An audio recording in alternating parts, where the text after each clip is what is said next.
हरे कृष्णा।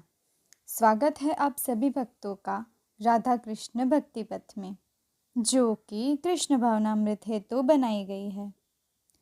भक्तों, आज हम बात करेंगे कार्तिक मास की शुक्ल पक्ष की एकादशी, जिसे देव उठनी एकादशी या प्रबोधिनी एकादशी भी कहा जाता है।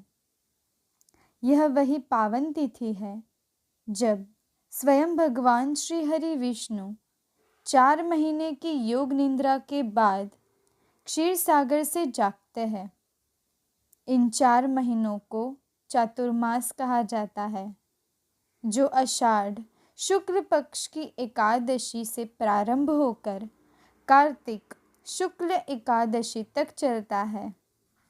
इस अवधि में सभी शुभ और मंगल कार्य वर्जित रहते हैं, क्योंकि भगवान उस समय विश्राम अवस्था में होते हैं। अब जब श्री हरि विष्णु जागते हैं, तब समस्त सृष्टि में पुनः शुभता, जीवन और नई शुरुआत का संचार होता है। इसीलिए इस दिन से विवाह, गृह प्रवेश, यज्ञ, व्रत आदि सभी शुभ कार्य पुनः प्रारंभ किया जाता है। यह दिन पूरे भारतवर्ष में अत्यंत हर्षोल्लास और श्रद्धा से मनाया जाता है। मंदिरों में भगवान विष्णु का विशेष पूजन, दीपदान, जागरण, भजन कीर्तन ऐसे पर्वों का आयोजन किया जाता है। तो आइए अब जानते हैं देव उठनी एकादशी का महत्व। देव उठनी एकादशी केवल एक तिथि नहीं, बल्कि पुनर्जागरण का प्रतीक है। भगवान श्री विष्णु के जागरण के साथ ही संपूर्ण जगत में धर्म, पुण्य और आध्यात्मिक ऊर्जा का पुनर्जन्म होता है।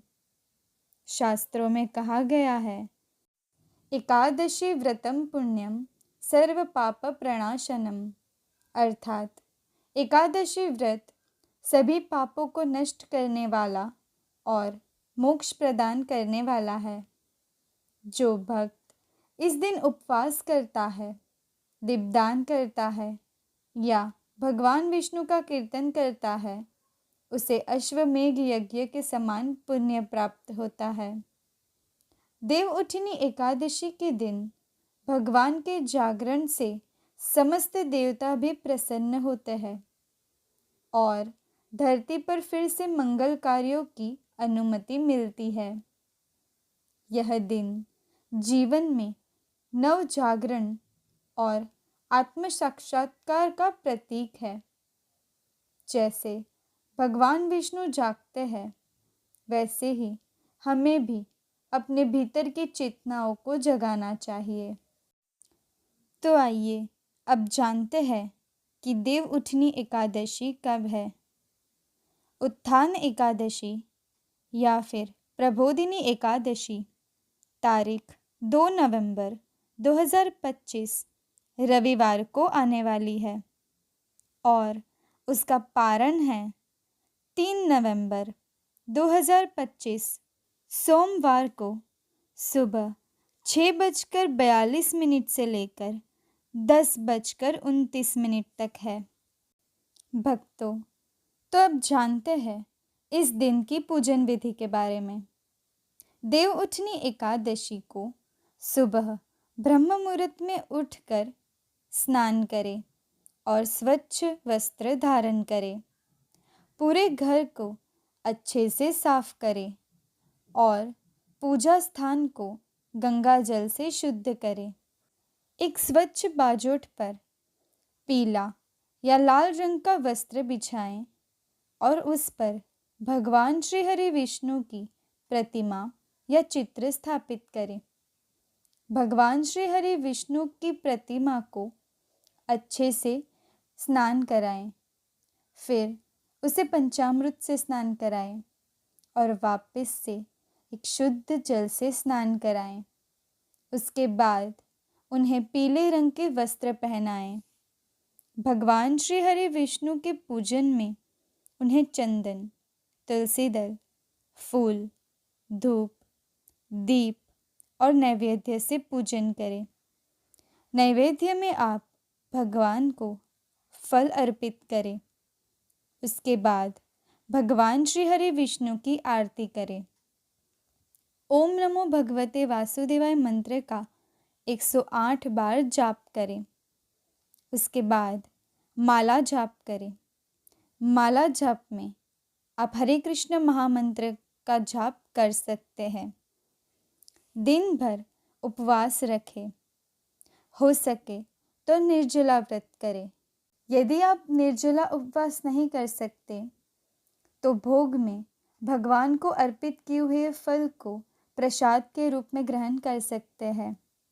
पूरे दिन माला जाप और भक्तों का संग करके भजन कीर्तन करें।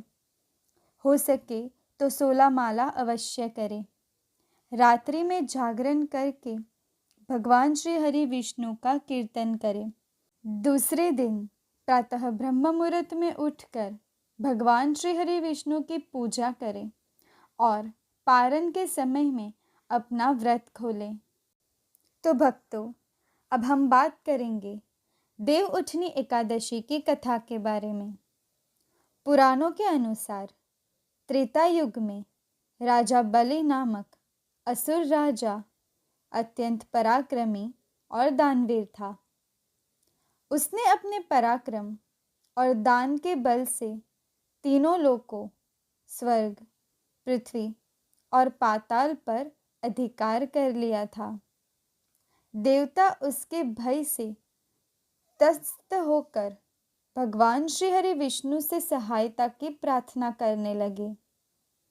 भगवान ने वामन अवतार धारण किया, एक छोटे ब्राह्मण बालक के रूप में। राजा बलि उस समय विशाल यज्ञ कर रहा था। जब भगवान वहां पहुंचे तो उन्होंने विनम्रता से कहा, हे राजन, मुझे केवल 3 पग भूमि चाहिए। राजा बलि ने हंसकर कहा, हे ब्राह्मण, 3 पग भूमि जैसी छोटी चीज क्यों मांग रहे हो? मांगो जो चाहो। तब भगवान वामन ने एक पग में पूरी पृथ्वी, दूसरे में स्वर्ग नाप लिया। तीसरे पग के लिए जब स्थान नहीं बचा तो राजा बलि ने अपना सिर आगे कर लिया। भगवान प्रसन्न होकर बोले, राजन, तुमने जो वचन दिया उसे निभाया। अब तुम पाताल लोक में रहो, मैं स्वयं तुम्हारे साथ रहूंगा। भगवान विष्णु पाताल लोक में राजा बलि के साथ उन चातुर्मास में योग निद्रा में रहे। इसी अवधि को चातुर्मास कहा गया। जब कार्तिक शुक्ल एकादशी आई तब भगवान विष्णु अपनी योग निद्रा से जागे। इस दिन को देव उठनी एकादशी या प्रबोधिनी एकादशी कहा गया। भगवान के जागरण से समस्त देवता प्रसन्न हुए और पृथ्वी पर पुनः धर्म और मंगल की स्थापना हुई। तो भक्तों, अब जानते हैं इस दिन हमें क्या करें और क्या ना करें।